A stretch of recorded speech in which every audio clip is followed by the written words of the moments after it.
জি, আসসালামু আলাইকুম। অনেক দিন পর একটা ভিডিওতে আসলাম মালয়েশিয়ার একটা নিউজের বিষয়ে। একটা নিউজ দেখলাম কালকে 8 তারিখ, এক বাংলাদেশি এক মালয়েশিয়ান মেয়েকে 7 মাস আগে ধর্ষণ করছে। ধর্ষণ করে সে বাংলাদেশে চলে গেছিল। সেই মেয়ে এখন 7 মাসের অন্তঃসত্ত্বা। তো এই যে জানোয়ারের বাচ্চা বাংলাদেশি, সে ধর্ষণ করে যখন 7 মাস আগে চলে গেছিল, তো চলে যাওয়ার পরে সে কালকে আবার এই 7 মাস পর বাংলাদেশ থেকে মালয়েশিয়া আসছে এয়ারপোর্টে।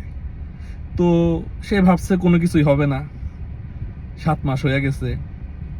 তো যে মেয়ে, সেই মেয়ের ফ্যামিলি মেয়ের ডাক্তারের কাছে নিয়ে গেছিল, নিয়ে পরীক্ষা নিরীক্ষা করে থানায় মামলা করছে, এবং এই মামলাটা এয়ারপোর্ট পর্যন্ত এন্ট্রি হয়েছে।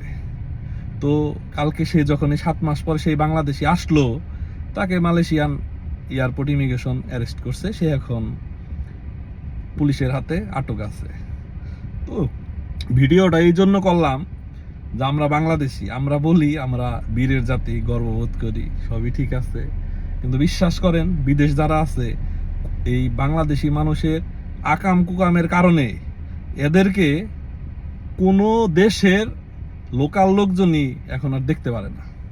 এই সব কারণে মালয়েশিয়ায় বৈধ অবৈধ মিলে নাও যদি থেকে থাকে 14 থেকে 15 লাখ বাংলাদেশি আছে, কেউ বৈধ কেউ অবৈধ। এমনি মালয়েশিয়ায় প্রতিদিন অপারেসি হচ্ছে, প্রতিদিন অ্যারেস্ট হচ্ছে, ভিসা থাকলেও ধরছে, বিভিন্ন কারণে ধরে ধরে দেশে পাঠিয়ে দিতেছে, জেলে দিয়ে দিতেছে। আর এই সব কুত্তার বাচ্চার কারণে, জানোয়ারের বাচ্চার কারণে বাংলাদেশিদের মান সম্মান আরো সেগুলো তো নষ্ট হচ্ছেই।